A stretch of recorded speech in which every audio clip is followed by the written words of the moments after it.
किसी ने बड़े कमाल की बात कही है कि खिचड़ी अगर बर्तन में पके तो बीमार इंसान को ठीक कर देती है और दिमाग में पके तो ठीक इंसान को बीमार कर देती है। हेलो दोस्तों, मैं सोनपरी आज फिर से आपके पास एक छोटी सी प्यारी सी कहानी लेकर आई हूँ। बहुत ही प्यारी सी कहानी है, सुनिएगा ज़रूर। ये कहानी एक गुरुजी की है जिनके साथ 50-60 शिष्य उनके साथ रहते थे, उनकी सेवा करते थे, उनसे ज्ञान लेते थे और उनकी कुटिया में ही अपना जीवन बिता रहे थे। एक बार एक शिष्य की बहन की शादी थी। वह हमेशा गुरुजी से जाके कहता, गुरुजी आपको मेरी बहन का शादी में चलना पड़ेगा, आपको अपना आशीर्वाद देना ही पड़ेगा। गुरुजी हमेशा उसकी बातों को टालते हुए कहते कि मैं नहीं जाऊंगा, बाकी तुम अच्छे से अपनी बहन की शादी करो, मेरा आशीर्वाद हमेशा तुम लोगों के साथ है। वह इस लालच से गुरुजी को यह बार बार ये बात करता था कि शायद दान में मिले कुछ पैसे मुझे दे देंगे और मैं गरीब हूँ, ताकि मेरी बहन की शादी अच्छे तरीके से हो जाएगी। बार बार गुरुजी से कहता और बार बार गुरुजी उसकी बातों को टाल देते।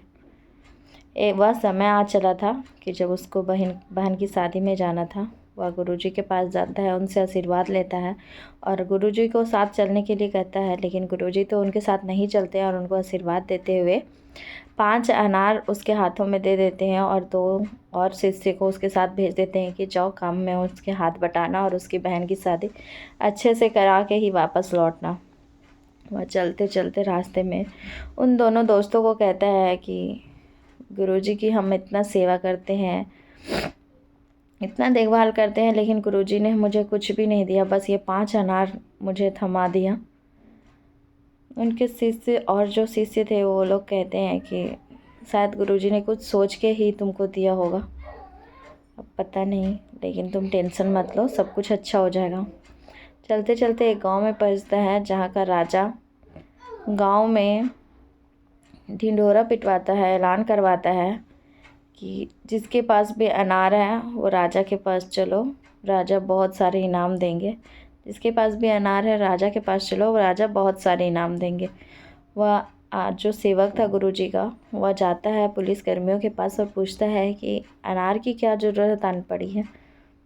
तो जो पुलिस कर्मी होते, जो राजा के सैनिक होते हैं, वह उन्हें बताते हैं कि राजा की बेटी की तबीयत बहुत ज़्यादा ख़राब है और वैद्य जी ने बोला है कि इसको अनार के साथ मिलाकर दवाई देना, और हमारे राज्य में अनार नहीं मिलता है। तो जिसके पास भी अनार है वह राजा उनको बहुत सारे इनाम देंगे अगर कोई उन्हें अनार देता है। यह सुनकर वह जो गुरुजी का सेवक था वह बहुत खुश हो जाता है और राजा के पास चल जाता है। राजा को 5 अनार दे देता है और उसे खाकर उसकी बेटी भी बहुत ठीक हो जाती है, तुरंत ठीक हो जाती है और उसे बहुत सारा इनाम देता है और बहुत ही शान और शौकत से वह अपनी बहन की शादी करता है।